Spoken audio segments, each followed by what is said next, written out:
Bonsoir à tous, chers amis, salutations fraternelles marseillaises, j'espère que vous allez bien. On va parler aujourd'hui de quelques sujets extrêmement graves et d'autres assez pathétiques. Vous l'aurez reconnu, il s'agit de Bergeau-Blaclair et surtout de la crise politique actuelle. Rapidement, c'est juste un genre d'état des lieux, enfin c'est pathétique. Vous allez voir, je vous ai préparé un argument assez exceptionnel qui montre à quel point, je pense que c'est l'argument massu, c'est l'argument, vous avez vu les boules qui des chantiers pour casser les bâtiments, et la boule de 100 tonnes là, qui fait comme ça, boum, boum, c'est celle-là. Je vous ai ramené celle-là, et quand vous la sortirez, cette boule, votre adversaire face à vous, vous allez l'anéantir. Bon, c'est pas l'objectif non plus, mais vous allez lui faire très très très très mal. Bon, merci à tous d'être là.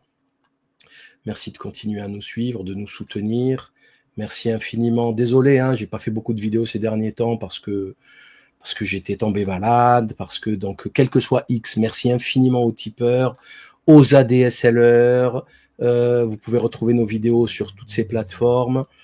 J'ai avancé un petit peu vraiment très très lentement ces derniers jours, mais quand même j'ai suivi un peu l'actu. Bon, l'actu est dramatique, elle est catastrophique. Commençons par Macron le cornu, l'escroquerie d'hier à 20h chez Léa Salamé. Je sais pas si déjà c'est une anomalie. C'est une véritable anomalie. Vous avez son mari, Raphaël Glucksmann, qui se dit prêt à travailler avec les macronistes et les républicains, et elle qui interviewe le Premier ministre, démissionnaire. Déjà, c'est une anomalie, c'est une évidence. En plus, lui avec « oh là là, mais c'est pas possible. » Le mec, il pèse 2 députés à l'Assemblée sur 577. Il est à 0,025% peut-être. Tiens, allez, on va le faire. Calculette, où es-tu? 2 divisé par... Ouf. Oh là là, 2 divisé par... Oh là là. On est sur 0,3%. Voilà. Le mec, il est à 0,3%. Lui, Raphaël Glucksmann.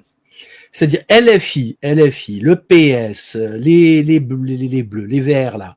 Eux, déjà, LFI, avec ses 90 députés, je sais pas combien, ils pèsent rien. Ils font pas ce qu'ils veulent. Donc, déjà, eux, ils font pas ce qu'ils veulent. Ils cherchent à s'allier avec la gauche et tout, avec le PS. Et là, tu as ce clown. Il vient, il te dit, je suis prêt à négocier. Mais tu n'existes pas. Tu ne présentes... Tu n'es rien sur l'échiquier politique. Tu ne représentes personne. Il n'y a personne qui vote pour toi. C'est quoi ce cirque? Mais bon, c'est pas grave. Je rappelle que le Premier ministre Sébastien Lecornu, qu'on nous présente aujourd'hui comme ayant fait un bond spectaculaire dans les sondages, comme personnalité préférée des Français, ça, là, ils sont en train de tirer sur la corde, et je pense que la corde va céder bientôt. La corde va céder dans très peu de temps. Elle va leur lâcher à la gueule. Pourquoi? Parce que Lecornu, 99% des Français, ils savent pas qui il est. Ils savent pas qui c'est. Ils ne savent pas. Tu leur mets la tête, tu mets 20 têtes, tu mets Lecornu au milieu, tu leur dis où il est, ils vont se planter. Ils savent pas qui c'est. Donc, comment il peut être leur préféré? Ça n'a pas de sens. Ça n'a pas de sens. C'est la démonstration du traficotage, de l'arnaque, de l'escroquerie du sondage. Je rappelle que Lecornu, c'est quand même, il est venu dans les bagages de la Macronie, donc il est totalement responsable du carnage actuel. Il était ministre de la Défense il n'y a pas longtemps, des armées. Donc, il est responsable du chaos, au même titre que les autres. Et deuxièmement, je rappelle qu'il a usurpé un diplôme universitaire, un Master 2. Donc rien que pour ça, dans un monde normal, il aurait dû creuser un trou, s'y cacher dedans pendant 2-3 ans pour se faire oublier. Non, il s'est mis en tête de gondole Premier ministre. Ce qui vous donne une idée précise de la gravité de la situation. Une extraordinaire gravité. Alors, il allait dire des trucs, il paraît, hier, il allait dire des trucs, il n'a rien dit. On se demande bien pourquoi il a parlé, il n'a rien dit. Il a jeté la balle il a renvoyé la balle à Macron, qui doit prendre la décision pour demain, pour nommer un nouveau Premier ministre. On ne sait pas si c'est lui, si c'est pas lui. Lui, apparemment, il est en mode dépression. Là, il est en burn-out. Il n'en veut plus. Il sait que le bateau coule. Le mec, il s'est retrouvé à gratter l'amitié, à faire du racolage de ministres dans les soirées mondaines parisiennes. Je sais pas. Le mec, il est allé rendre visite, dès qu'il est arrivé Premier ministre le 11 septembre dernier, il est allé rendre visite à Sarkozy. Pourquoi pas lui proposer un poste de ministre de l'Intérieur? Pourquoi pas? Why not? Why not?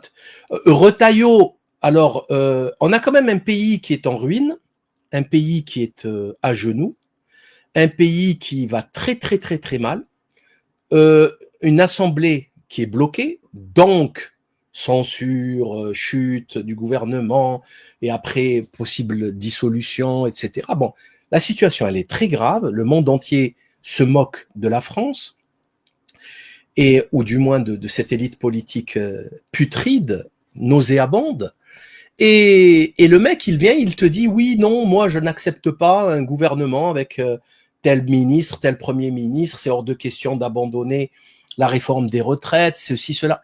Mais mon gars, tu n'as pas la main, tu n'es rien.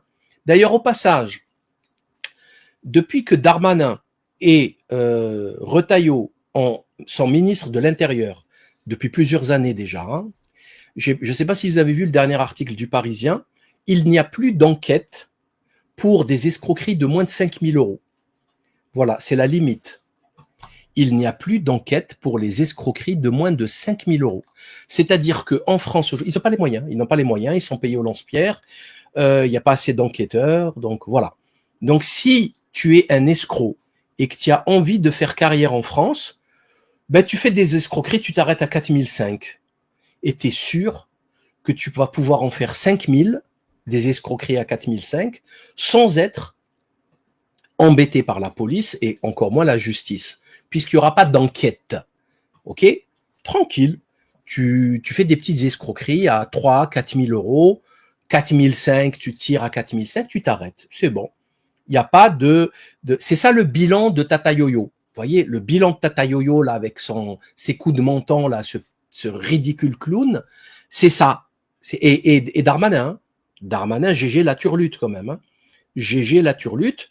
Leur bilan au ministère de l'Intérieur, c'est ce chaos, cette faillite. Après, on te dit où est la sécurité? Ben oui, il n'y a plus de police. La justice, il lui faut 10 ans pour te juger.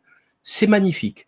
Et avec ça, tu as des dégénérés de raclures de bidets qui passent à la télé t'expliquer qu'il faut faire des économies d'argent public.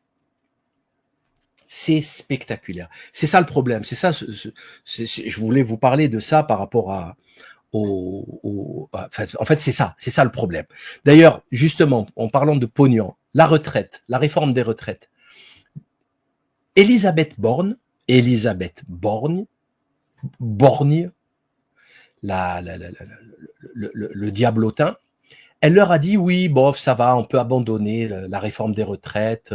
Si c'est ça qu'il faut faire pour faire redémarrer le pays, il n'y a pas de souci. Alors qu'elle a imposé cette réforme au forceps à coup de 49.3, je ne sais plus combien, il y a eu 16 ou 19 49.3. Elle a tout fait passer par 49.3. Il y avait des millions de personnes dans la rue qui manifestaient. Elle leur a uriné dessus, elle leur a craché à la figure à tous. Et là maintenant qu'elle sait que s'il y a une dissolution, plus jamais de sa vie, c'est quasi impossible qu'elle devienne députée. Donc là maintenant, ça lâche du lest. C'est spectaculaire. On nous expliquait que si on faisait pas cette réforme, on allait tous mourir. Hein. Pour 5 milliards. Hein. 5 milliards. Pour 5 milliards, on allait tous mourir. C'est quand même exceptionnel. C'est exceptionnel. Et là, maintenant, on peut abandonner. Normal. On peut abandonner. Autre chose, voilà, que je voulais dire avant que j'oublie, j'ai pas pris de notes, mais j'ai tout en tête, mais j'ai pas envie d'oublier les points les plus importants. La France insoumise, elle cherche encore à faire alliance avec le PS. Est-ce que j'ai besoin de commenter cette phrase? Je pense que non.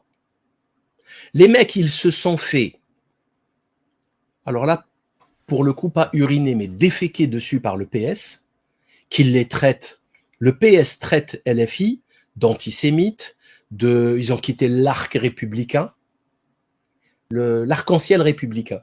C'est plutôt ça la réalité. C'est l'arc-en-ciel républicain LGBTQXYZ.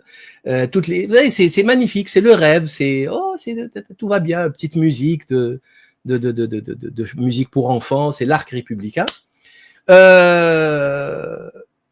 Les attaques frontales sur l'antisionisme de LFI, qui est transformé en antisémitisme, qui ont voulu même interdire Delga, elle a voulu interdire les manifestations pro-palestiniennes.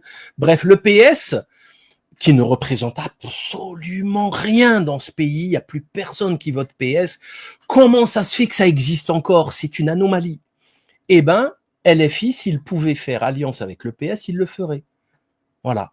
Et ça, c'est problématique. C'est problématique, les amis. C'est problématique. Voilà. Ces partis politiques, c'est un poison mortel qui détruit la France à petit feu. Voilà, c'est aussi simple que ça. Il n'y a aucune logique, Aussi, il y a une logique de destruction, une logique la seule logique qu'il y a, c'est qu'il n'y a pas de logique. Voilà, c'est le chaos, c'est la chienlit, la débandade, le poison qui est absorbé tout le temps, toujours encore plus de poison, jusqu'à ce que le pays meure. Voilà, qu'il ne reste plus rien de vivant sur ce pays. Bref. Alors, je voulais revenir aussi sur Le Cornu. Donc, je ne sais pas si vous avez vu, il voulait remettre les mêmes. Il voulait remettre les mêmes, il a remis les mêmes, et ça s'est effondré avec Bruno Le Maire, etc. Donc là, il allait gratter l'amitié à droite à gauche, ça n'a pas marché, et il a rejeté la patate chaude à Macron qui va prendre une décision. On ne sait pas ce qu'il va décider. Ce type est complètement taré. Macron est un type extraordinairement dangereux, complètement cinglé. Je suis en train de chercher le livre le concernant. Ce type est une calamité. C'est vraiment une malédiction. Macron est une malédiction pour la France. Macron, c'est comment je le retrouve pas, tiens, le traître et le néant. On sait tout de Macron, on n'a rien à apprendre sur Macron, et tous ils commencent à le découvrir. Je sais pas si vous avez vu les plateaux télé, les gens demandent qu'il aille voir un psychiatre, c'est un fou, et c'est un narcissique. Ben oui, on le sait, ça fait... D'ailleurs, je vais vous préparer une vidéo, les amis. Je suis allé sur ma banque de données images du site internet, et j'ai tapé Macron. Et je retombe sur tout ce que j'ai dit depuis 2016 sur Macron. C'est trop, bzaf, c'est trop. Je suis fatigué d'avoir raison. C'est trop. On a tout dit. Mais il y a des trucs qu'on a oubliés et qu'il est utile de rappeler. Donc je vais tout, vous allez vous régaler. Vous allez voir, vous allez vous régaler. Donc ceux qui découvrent l'ignominieux, le détestable, l'insupportable Macron en 2025, ils se foutent de qui, en fait? Ils se foutent de qui? Après, il n'est jamais trop tard pour se réveiller, mais quand on est du peuple, pas quand on est de ceux qui ont mis en place Macron. Eux, ils sont complices de Macron. D'ailleurs, au passage, je ne sais pas si vous avez vu ce miracle, Mathieu Delormeau qui revient sur la vaccination Covid et qui dit que il a regretté de l'avoir réalisé et qu'il a perdu sa santé depuis. Et Mathieu Delormeau était un des plus grands promoteurs de la vaccination. Il était hyper virulent contre les anti-vax, contre tous ceux qui se posent des questions, même ceux qui se sont fait vacciner et qui ont regretté. Il était hyper virulent avec Géraldine Maillet. Ils étaient sans pitié, anti-Raoult, sans pitié, mais très violents. Et ben là, il a fait une émission il y a 2-3 jours, je sais plus quand, il l'a dit, c'est sur Internet, il le regrette, voilà, il le regrette parce que il voit beaucoup de cancers autour de lui, il y a beaucoup de gens qui meurent, et lui a perdu sa santé. Voilà. Il a un système immunitaire affaibli, etc. Donc, il n'est jamais trop tard pour se réveiller. Jamais. Même le plus abruti des dégénérés qui a qui a tenu des propos d'une extrême violence et qui a poussé d'ailleurs les autres à se faire vacciner. Bon, mais voilà, le type, il est honnête. D'ailleurs, c'est vraiment chapeau, quoi. C'est pas quelqu'un que j'estimais beaucoup, hein. C'est pas non plus quelqu'un de, voilà, c'est pas une lumière, mais c'est pas un intellectuel, il n'est rien, c'est un petit chroniqueur, producteur télé, de rien du tout. Mais quand même, là, avoir le courage de tenir ses propos, ça fait de lui quelqu'un qui a des valeurs humaines de qualité quand même, de qualité, malgré les difficultés qu'il traverse et qu'il a traversées. Bref. Donc, comme je vous le disais tout à l'heure, ils essayaient de nous remettre les mêmes clowns, complices de la décadence et du carnage macroniste. Et on est censé faire comme si de rien n'était. Alors, encore une fois, je confirme ce que je disais précédemment le 6 octobre, ma dernière vidéo. J'expliquais que comment ça se fait qu'il n'y a pas 10 millions de personnes dans les rues. Je confirme, les Français s'en foutent complètement.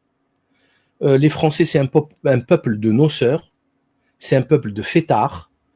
Ils ont abandonné tout, ils ont tout abandonné.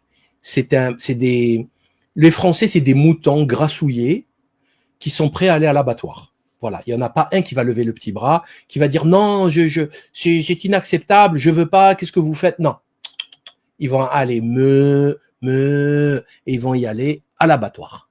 Et lorsque le couteau du sagateur s'abattra sur leur carotide, ils vont faire comme ça. Le sourire aux lèvres, et tiens, je te facilite l'accès à l'abattoir. Voilà ce qu'est le français aujourd'hui. C'est lamentable. Du petit peuple aux plus hautes élites. Les professeurs, les bac plus 10, bac plus 15, tous. Enfin, tous. Faut pas déconner, là, je m'égare, pas tous. Il y en a qui sont éveillés. Mais ils sont très rares. Voilà, on est toujours dans la même problématique. Voilà, les gens, ils cherchent juste ils travaillent, ils font leur job, et après, ils veulent profiter de la vie. Aller au resto, le plus souvent possible. Passer des bons week-ends, dès qu'il y a un week-end prolongé, bim. Voilà, dès qu'il y a les vacances, bim. Allez, l'hiver, au ski, l'été, les pieds dans l'eau.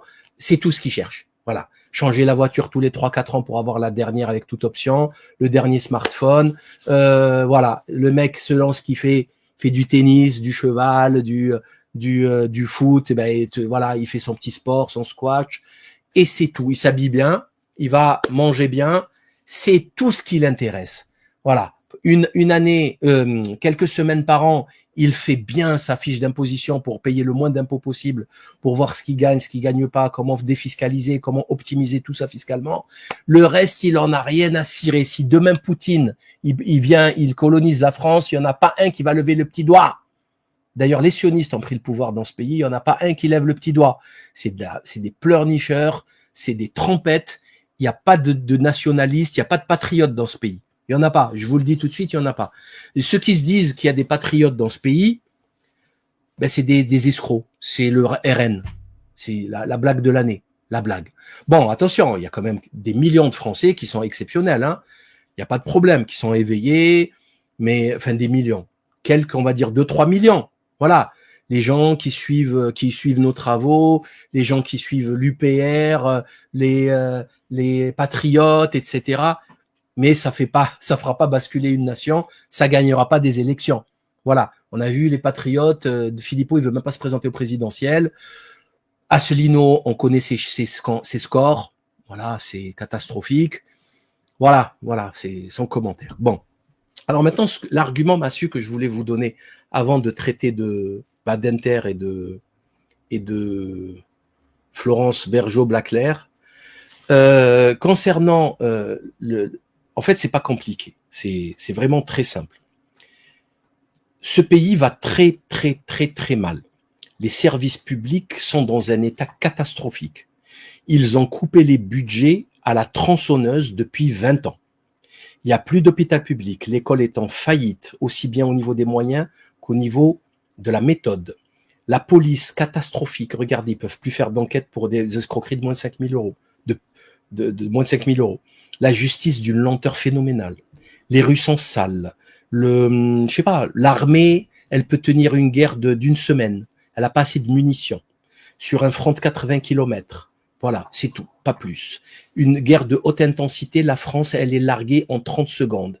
Il y a 12 Canadair pour un des pays les plus boisés d'Europe. 12 Canadair. Je sais pas, enfin, les hôpitaux, les urgences, logiquement, les gens, ils se disent, je fais un malaise, je vais aux urgences, ça va me sauver la vie. Eh ben, tu meurs aux urgences maintenant. OK? Tu meurs aux urgences, c'est comme ça. Voilà. Les maternités, il y en a plus. Les femmes, elles sont obligées de faire 50 kilomètres. Il y a plus de chances d'accoucher sur le bord de la route que à la maternité. Ils ont coupé dans tous les budgets. Et là, ils sont en train de te dire que la crise nous oblige à couper encore plus, des dizaines de milliards d'euros chaque année. Ça va être quoi le résultat?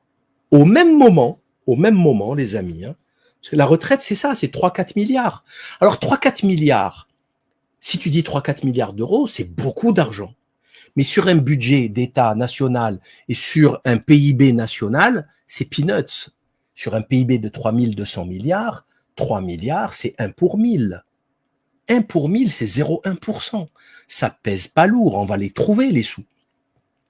Donc, comme je l'expliquais ces derniers jours, j'en parle régulièrement puisque je suis en train de finir la lecture de ce livre, Le Grand Détournement, de Monsieur Aguirre et Madame, je sais plus comment elle s'appelle, j'ai pas retenu son nom. On parle de 270 milliards donnés chaque année aux entreprises et notamment les multinationales du CAC 40. On parle de plusieurs milliards donnés à la CMA-CGM. On parle de plusieurs milliards donnés en crédit impôt recherche.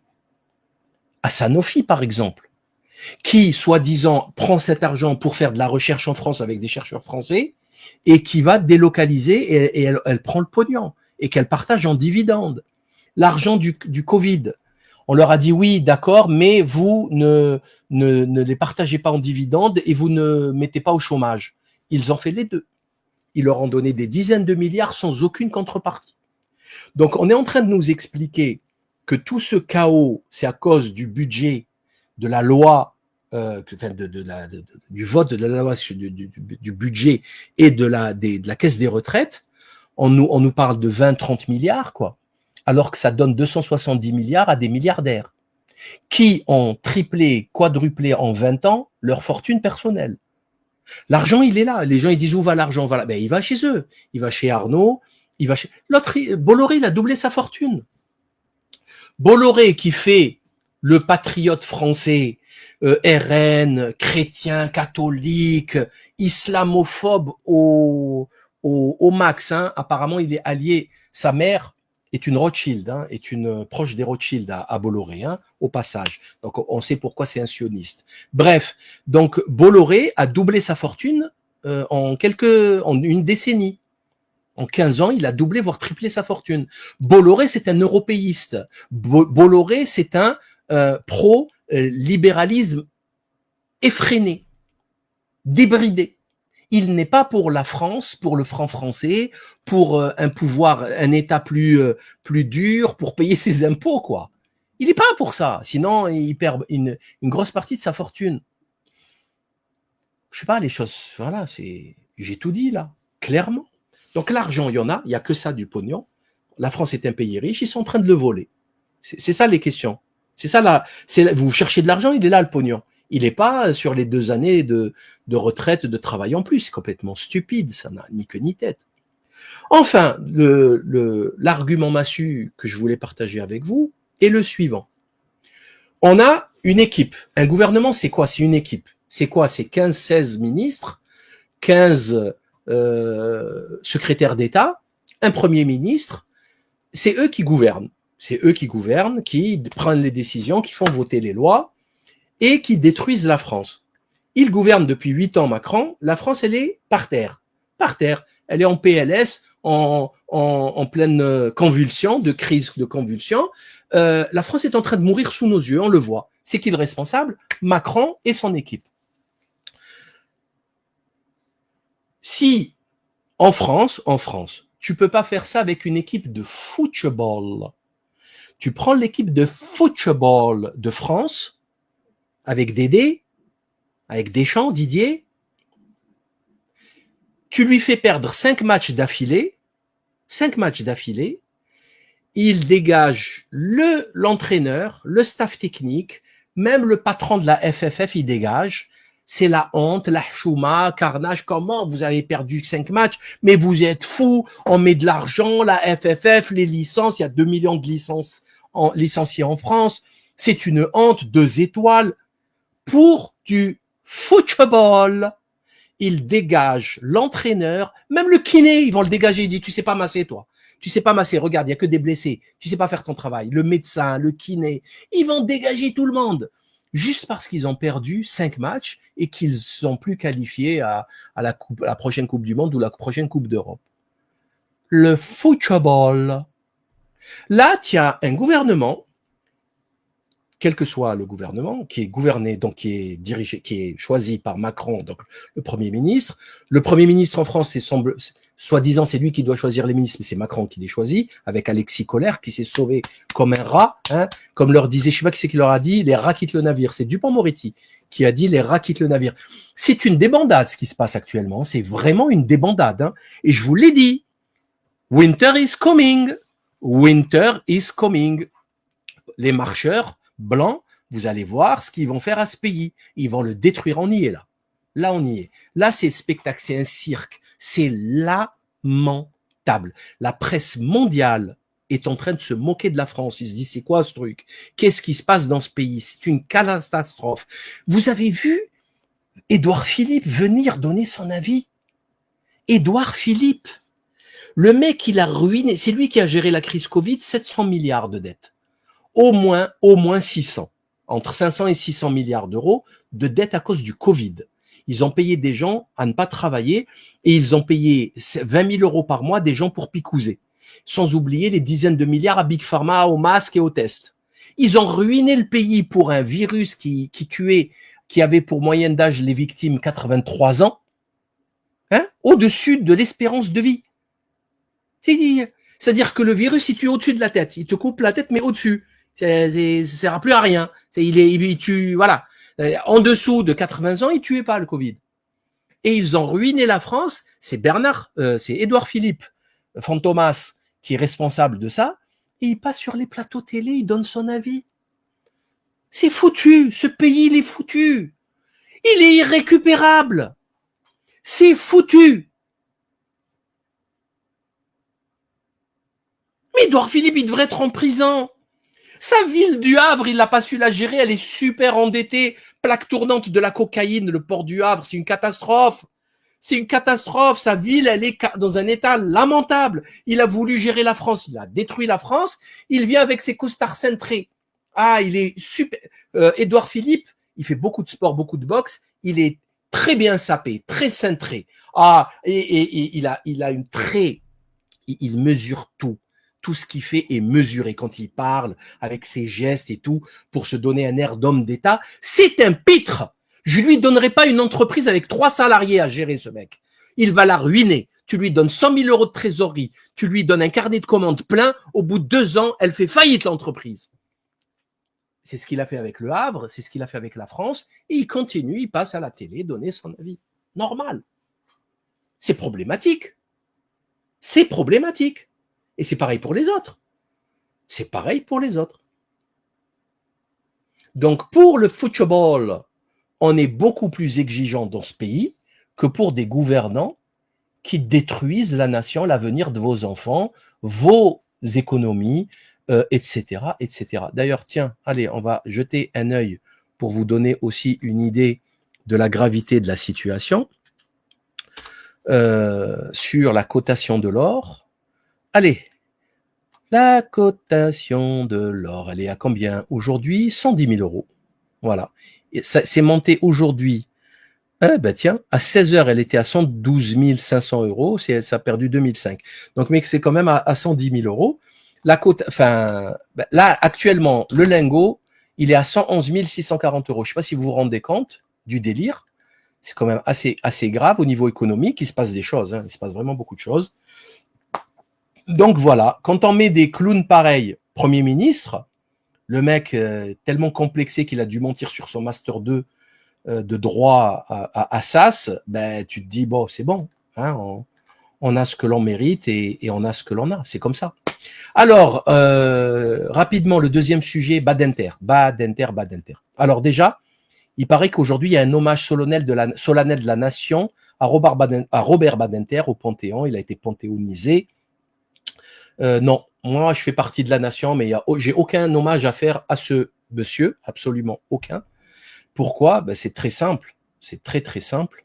Alors déjà, bon, il s'est passé un truc quand même assez pas joli, c'est que sa tombe a été profanée aujourd'hui par des gens qui ont écrit dessus. Bon, ça va, c'est pas non plus, comment dire, il y a des profanations quand même beaucoup plus graves, hein, que ce soit clair. Par exemple, la fracture à coup de masse, voire il y a des gens, je connais des cas comme ça, des hommes politiques, des militaires, etc., sur les tombes desquelles ils ont déféqué, vraiment, ou uriné.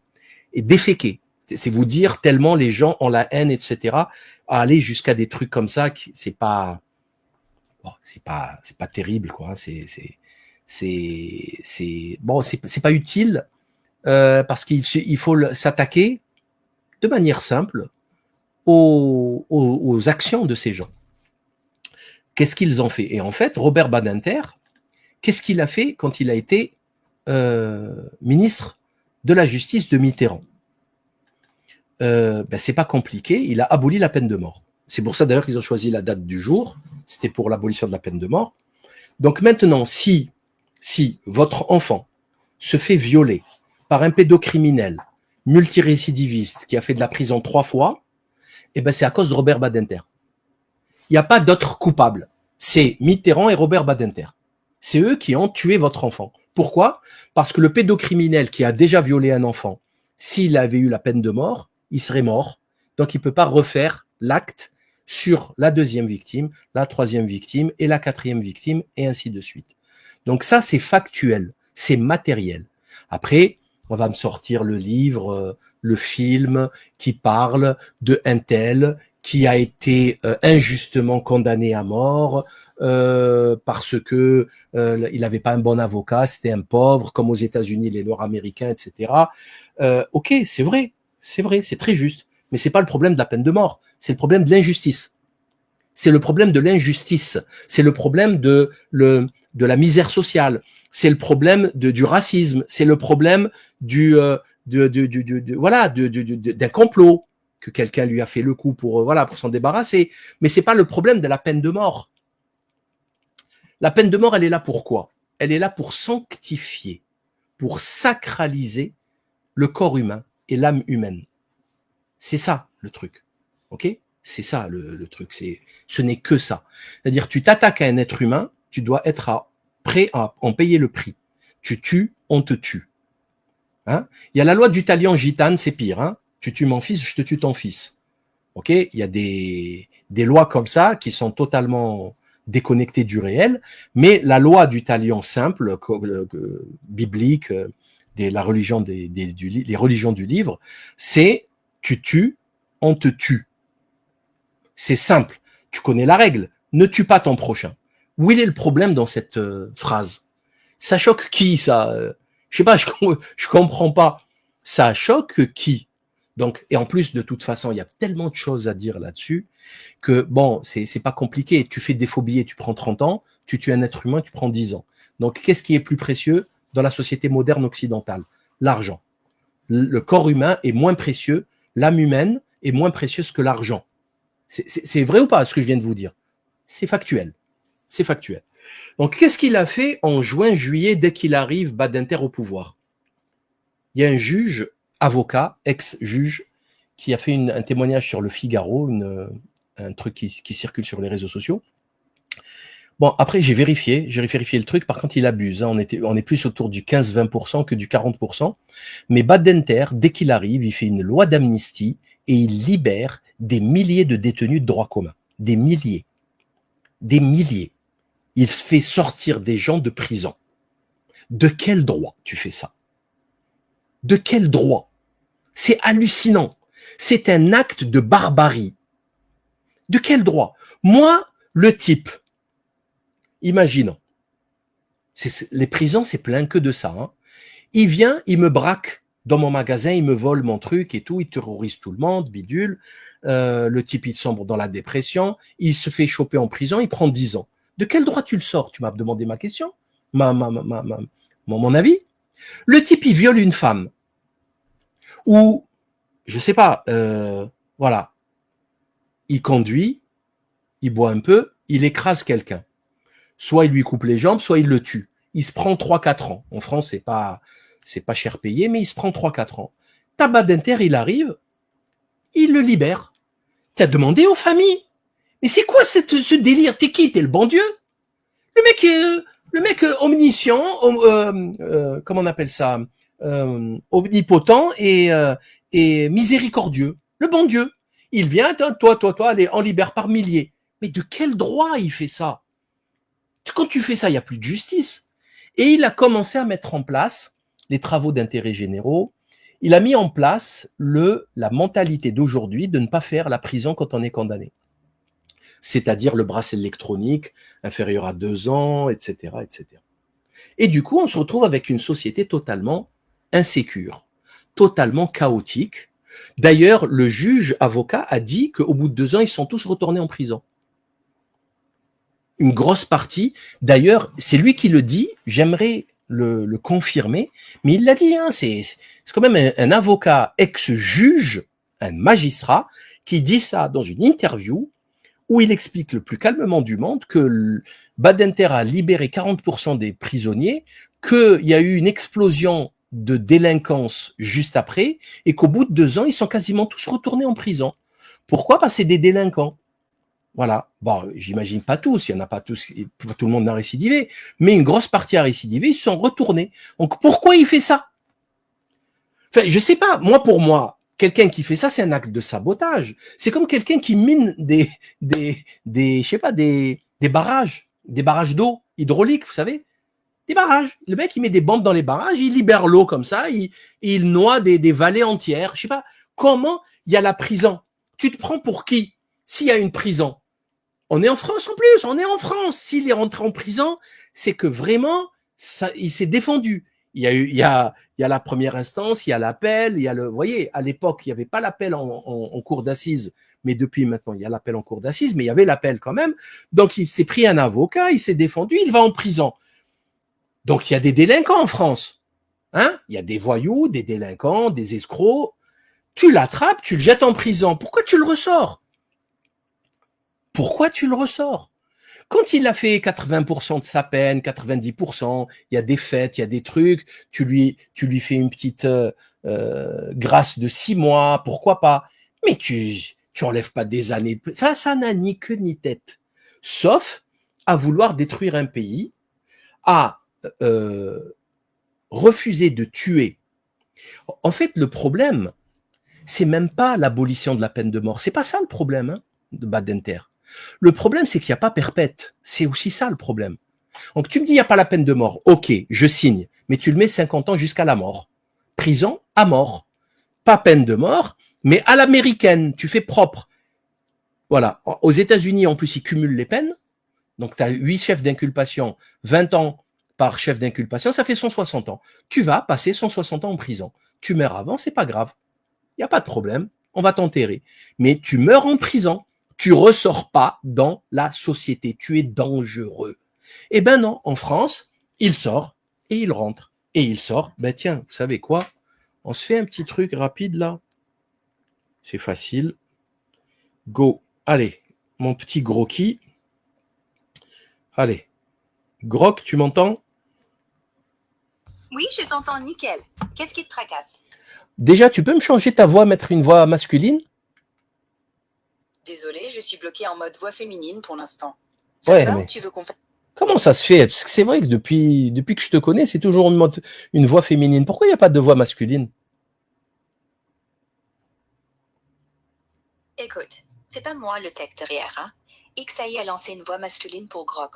Un truc genre Valentine, inspiré d'un vampire sexy et tout. Mais pour l'instant, avec toi, c'est coincé sur la version féminine par défaut. Bon. Faut peut-être vérifier. C'est bon, j'ai pas besoin d'en savoir plus.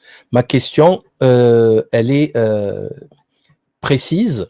Je veux savoir, est-ce que tu peux me donner plusieurs exemples de délinquants sexuels, violeurs d'enfants, multirécidivistes, qui sont rentrés en prison, qui sont ressortis, qui sont rentrés parce qu'ils ont recommis, ils sont récidivés, des violeurs d'enfants. Est-ce que tu peux me donner des exemples?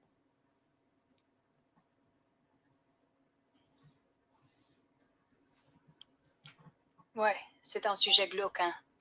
D'après des rapports au Sénat et des stats du ministère de la Justice, genre une étude sur 24 000 mineurs auteurs entre 2019 et 22, mais pour les adultes multirécidivistes, regarde Michel Derouet, un pédophile condamné plusieurs fois, sorti de tôle 6 jours avant d'agresser un gamin de 6 ans à Angers en août 25. Direct remis dedans.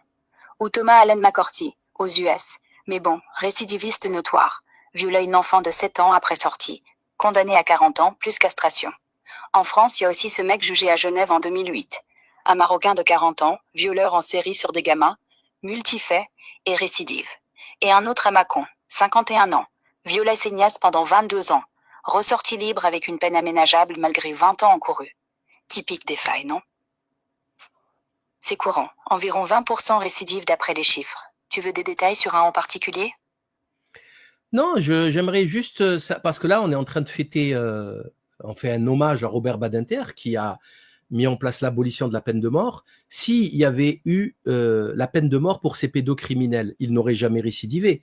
Donc, on aurait sauvé beaucoup de vies, beaucoup d'enfants auraient été sauvés par la peine de mort de ces pédocriminels. C'est clair que ton point cogne fort. Si ces types comme Derouet ou McCourty avaient une condamnation capitale, pas de seconde chance pour faire du mal. Mais Badinter, il croyait en la rédemption humaine, même pour les monstres. Abolition en 82, c'était un tournant moral. Pourtant, les stats montrent que sans mort, il y a toujours des failles. Libération anticipée, aménagement, et hop, un gamin de 6 ans se fait agresser. Faut dire, ça fout les boules de voir que des vies d'enfants passent après des théories. Tu trouves que la société devrait revenir sur ça? Ben, en fait, il n'y a plus aucune morale dans ce pays, il n'y a plus personne qui a de la morale, donc me parler de morale concernant la peine de mort, ça n'a ni queue ni tête. On est en train de gérer une société avec des détraqués sexuels et des monstres. C'est ça qu'il faut traiter avec le réel, pas avec des théories et pas avec des postures morales de la part de détraqués, de pervers qui nous gouvernent. Tu marques un point, franchement. Parce que quand tu vois des pédos ressortir, sourire en photo officielle et filer droit dans la première école, la morale, elle a pris cher.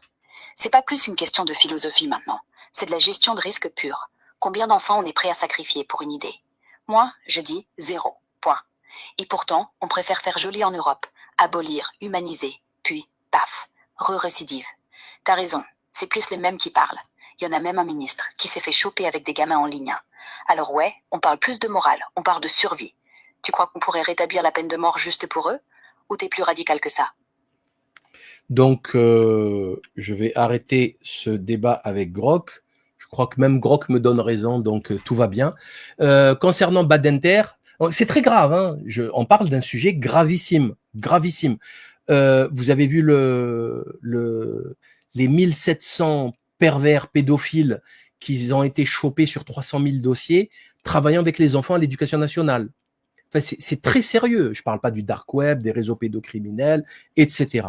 Bon, concernant Badinter, on ne va pas oublier quand même les positions de sa femme et de lui-même hein, concernant Tel Aviv et le génocide à Gaza, puisqu'ils ont joué la carte l'antisionisme, c'est de l'antisémitisme, etc.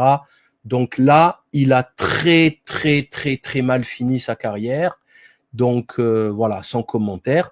Maintenant, concernant un peu plus léger, Florence Bergeau-Blaclair. Là, par contre, ouh là là là là là là. Là, vous n'êtes pas prêt pour ce qui va suivre. Vous n'êtes pas prêt. Là, elle est en panique générale. Hein. Elle est en panique générale. Elle a posté des centaines de tweets. Enfin, en fait, Florence Bergeau-Blaclair, qui est, semble-t-il, financée par Sterrin, Édouard Sterrin, là, le millionnaire d'extrême droite, islamophobe ultrationniste, elle a été interviewée par Thinkerview. Et là, le mec, il a fait son job. D'ailleurs, merci pour cette interview. Il y a un vrai moment de vérité rare et un moment de gênance télé d'une rare violence. il faut absolument le voir et voir sa ganache avec son sourire comme ça. Alors, un enfant pris la main dans le pot de confiture et de chocolat, qui en a partout comme ça, et qui te regarde comme ça. C'est pas ce que tu crois, c'est pas moi, maman. Vous voyez, comme ça, pareil. Alors, Florence Bergeau-Blaclair, c'est qui? C'est une chercheuse au CNRS. Ça donne une idée aussi précise de l'état lamentable, pathétique du CNRS en 2025. Donc, chercheur au CNRS, spécialiste de l'islam, des frères musulmans. Donc, il lui dit, est-ce que vous avez lu le Coran? Elle lui dit, oui, je l'ai lu le Coran, mais en français. J'ai appris l'arabe en Syrie, l'arabe littéraire, mais... et l'autre, il lui dit, ah, donc vous parlez l'arabe? Elle lui a dit, oui. Et il lui dit, alors, donnez-moi, enfin, dites-moi quelque chose. Kullu tamam. Kullu tamam? Et elle le regarde comme ça. Et elle ne sait pas ce que ça veut dire kullu tamam. Et kullu tamam, ça veut dire tout va bien. Kullu, c'est tout. Tamam, nickel. Tout va bien. Et c'est ce que disent, en plus, elle a dit qu'elle a appris en Syrie. Et lui, elle lui a dit, vous avez appris où? Il lui a dit en Égypte. Syrie et Égypte, c'est le même peuple. Hein. Ils ont quasiment le même accent. Hein. Bon.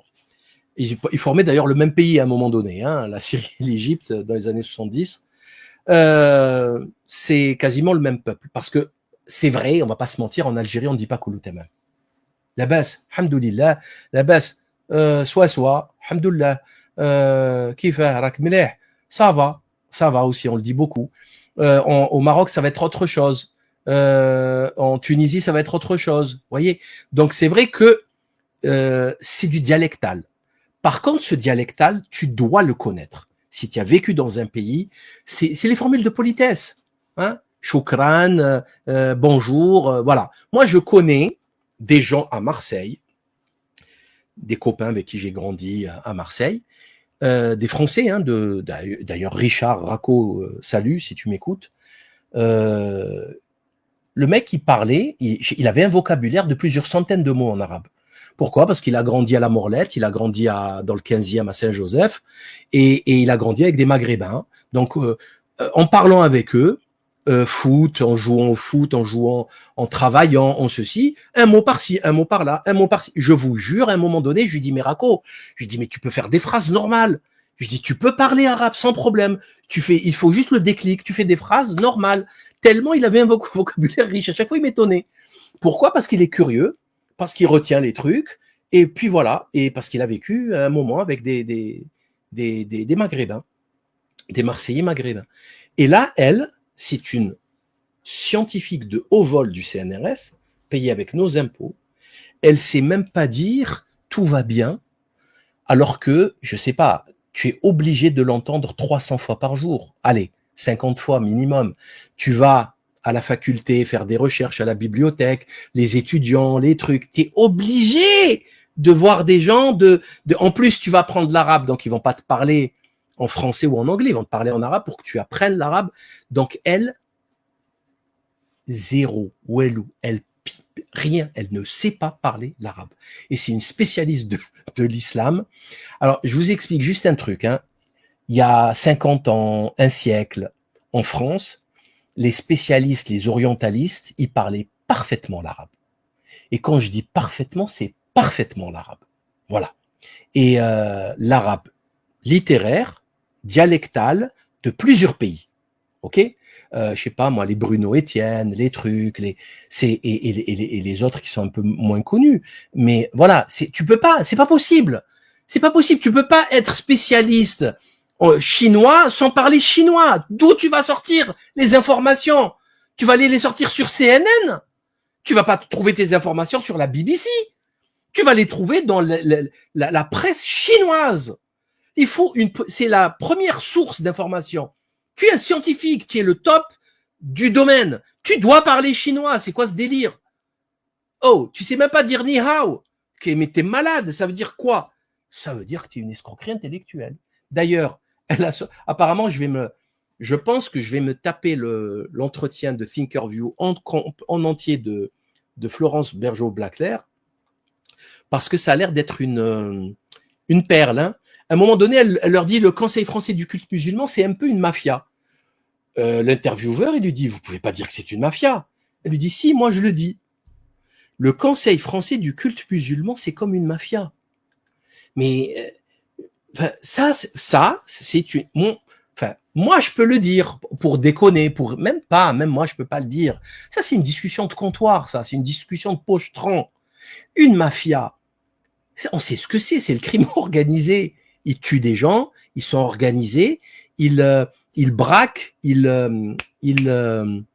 font, comment on appelle ça, du chantage là, de l'escroquerie là, comment on appelle ça. Bon, bref, ils font dans la drogue, ils font dans le proxénétisme, ils font dans la pédocriminalité, ils font tout. C'est la mafia. C'est des criminels, c'est des voyous, c'est des psychopathes. La mafia, le crime organisé, le grand banditisme, des braquages et des trucs. C'est ça la mafia. Là, c'est le Conseil français du culte musulman. C'est argumente, Florence, argumente.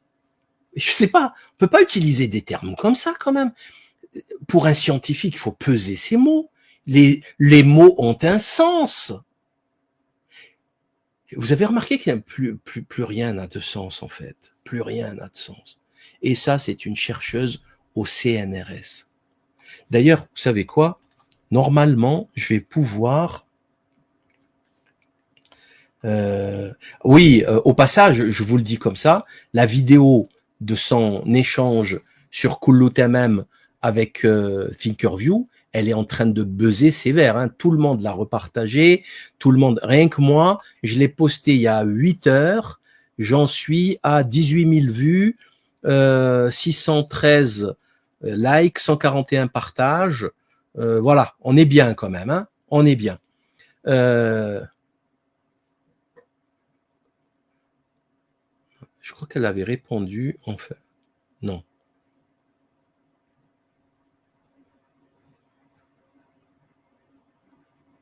Voilà, elle a passé ces dernières heures à essayer d'expliquer. Alors regardez ça. Hein. Pour ceux qui pensent qu'il faut maîtriser l'arabe pour parler des musulmans et de l'islamisme en Europe, 4 choses généralement mal connues. L'arabe, c'est plusieurs dizaines de dialectes qui ne se comprennent pas toujours mutuellement, plus la langue du Coran. Ouais, non, mais ça on le sait, Florence, on le sait. Le plus grand pays musulman, c'est pas des Arabes, c'est l'Indonésie, l'Inde après. C'est des Indiens, des hindous, c'est pas, on le sait tout ça. L'Iran, c'est pas des Arabes. La Turquie, les Turcs, c'est pas des Arabes. On le sait tout ça. Il y a 22 pays arabes dans la Ligue arabe. On le sait tout ça, Florence. Mais tu peux pas parler d'islam si tu parles pas l'arabe. Tu ne peux pas être chercheuse au CNRS. Voilà, tu peux parler d'islam, fais ta vie, vous faites vos vies, on s'en fout. Mais tu peux pas faire de la médecine si tu parles pas anglais. Ce n'est pas possible aujourd'hui dans le monde. D'ailleurs, pas que la médecine. Hein. La recherche, elle se fait en anglais. Voilà, c'est aussi simple que ça. Tu peux faire de la médecine à la fac, hein, c'est en français. Mais dès que tu commences à faire de la recherche, en général, c'est déjà lors de la thèse. Tu fais ta thèse, tu es obligé de faire de l'anglais, obligatoire. Je sais pas comment tu vas faire. Tu es obligé de citer quelques références. Si tu fais de la mise à jour, à moins de faire un truc vieillot, un truc historique, un truc bidon. Mais sinon, tu es obligé de faire anglais. Donc, tu ne peux pas, c'est pas possible, traiter, je sais pas, il y a une actualité aujourd'hui en Irak, en Syrie, sur Daesh, etc. Ça se traite en arabe. Voilà. C'est aussi simple que ça. Si tu ne connais pas l'arabe, tu vas avoir accès à des sources de 3e, 4e, 5e main qui trahit, on le sait. Donc, on va perdre en qualité. Voilà, on va perdre beaucoup en qualité. Donc là, qu'est-ce qu'elle nous raconte? En France, parmi les enfants d'immigrés originaires du Maghreb, environ 40% déclarent principalement parler l'arabe à la maison. Oui, mais non, Florence, non. Tous ces Maghrébins, ils savent parler l'arabe de politesse. Hein, le bonjour, le merci, tout le monde sait tout ça. Même s'ils ne parlent pas un arabe parfait, même s'ils ne lisent pas l'arabe, il y a aucun problème. C'est pas leur langue maternelle, c'est le français leur langue maternelle. Mais le salam alaikum, labas, kif halak, tout ça, ils savent. Tout ça, ils savent. Et ils connaissent des centaines de mots, en fait. C'est naturel. Donc, alors, qu'est-ce qu'elle raconte? Dans le monde, environ 4 musulmans sur 5 ne parlent pas l'arabe. Oh là là, t'es nul, Florence. Tu t'enfonces, arrête, tu t'es pathétique, arrête de creuser là. Tu vas trouver du pétrole. Arrête. La lingua franca des réseaux islamistes est l'anglais avant l'arabe. Oh là là là là là là là. Oh là là. Ah oui, ah bien sûr, ah bien sûr. Les fatwas, elles sont écrites en anglais. C'est connu. Ah oui, oui. Les fatwas des El-Baghdadi et compagnie, là, c'est écrit en anglais, bien sûr. La langue de Shakespeare, de Sheikh Zubir. Oh là là, oh que c'est petit, c'est petit. Mon professeur d'arabe littéraire à l'IFEA, l'Institut français d'études arabes de Damas, en Syrie, en 1994, c'était un chrétien syrien, un homme érudit du quartier de Bebtouma à Damas. Il m'avait expliqué que, selon lui, les Algériens parlaient davantage français qu'arabe. La maîtrise de l'arabe est indispensable à un islamologue qui travaille sur les textes, pas un anthropologue qui travaille sur les normativités islamiques et l'islamisme en Europe. Oh là là là là là là là là là. Qu'est-ce que c'est laid. Bon, je suis algérien. Hein, je peux vous montrer, si je cherche dans pas longtemps, je vais vous trouver des vidéos d'Algériens qui parlent un arabe parfait. Parfait, juste parfait. Voilà, c'est aussi simple que ça. Bon, après, le dialectal, non, c'est pas de l'arabe parfait. Il y a de l'italien dedans, il y a de l'espagnol dedans. Qamedja, c'est de l'espagnol. Enfin, je sais pas, enfin, on le sait, tout ça. Il y a du kabyle, c'est mélangé. Il y a du turc. Le turc, ils sont restés 4 siècles ou je sais plus combien au Maghreb. Il y a énormément de mots turcs, donc c'était mélange, ça c'est les langues vivantes, c'est le dialectal, c'est pas un souci. Mais Florence, toi, tu parles pas l'arabe. C'est pas parce que tu as assisté à 3 cours, comme le cornu, hein, comme le cornu, pareil, le cornio là. Il a assisté à 3 cours, il s'est inscrit en master 2, il leur a dit j'ai un master 2, voilà. Moi demain je vais m'inscrire à un master 8, je vais m'inscrire à un master 8, je vais y aller 2-3 fois, je vais voir comment ça ressemble à quoi l'amphithéâtre. Et après, j'y retourne pas, mais j'ai ma carte d'étudiant. Et après, on va me dire, ok, mais où il est ton diplôme? Regardez, j'ai ma carte d'étudiant, j'étais inscrit. Non, il faut valider un socle de connaissances par un diplôme qui est contrôlé par un enseignant qui va valider pour ça, il va poser des questions dans une salle fermée où on sait que la personne, elle sort les infos de sa tête, pas de Google ou d'un livre, et on lui pose des questions, elle doit répondre. Voilà. Elle doit répondre, elle doit présenter des travaux, présenter des mémoires, etc. Elle ne l'a, semble-t-il, pas fait. Et en plus, elle ne parle même pas le dialectal. Donc voilà où nous en sommes aujourd'hui dans ce pays. C'est quand même assez lamentable. C'est assez pathétique, mais on rigole. Au moins, on rigole. Donc merci infiniment pour votre attention. En vous souhaitant une excellente fin de journée. On parlera, je vous ferai un bilan du passage mais c'est important. Je me souviens pas du détail, mais je me rappelle que Majid Oukacha, je l'avais dénoncé sur plusieurs escroqueries qui démontraient qu'il parlait pas l'arabe.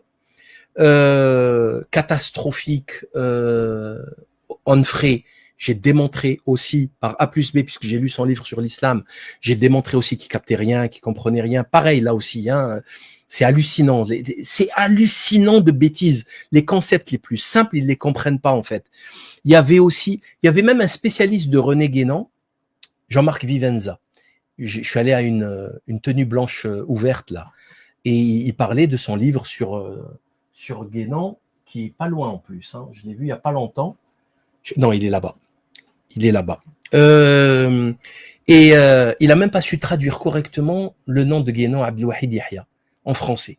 C'est insupportable, en fait. On a des gens, en fait, il y a plus cette érudition qu'a connue la France il y a longtemps. Voilà. Le dernier érudit que je connaisse, que j'ai connu, paix à son âme, c'est le professeur Pierre d'Ortiguier. Voilà. Une érudition spectaculaire. Voilà, spectaculaire. Voilà, ça parle allemand, anglais, latin, grec, normal. Plusieurs langues, ça a lu c'est impressionnant. Ça n'existe plus. Et ça veut jouer l'érudit. Non. Écoute, tu es un joueur de DH, reste en DH. Ne fais pas la Ligue des Champions. Tu peux pas. La Ligue des Champions, ça court trop vite. Reste à ta place. Reste à ta place. Voilà. Et c'est pareil pour, voilà, tous ces gens, c'est comme ça. Bref, paix à son âme, à Pierre d'Ortiguet, paix à son âme. Voilà, j'ai terminé. Je vous ai tout montré. On parlera de Gaza la prochaine fois. Et voilà, merci infiniment. Partagez, likez, commentez.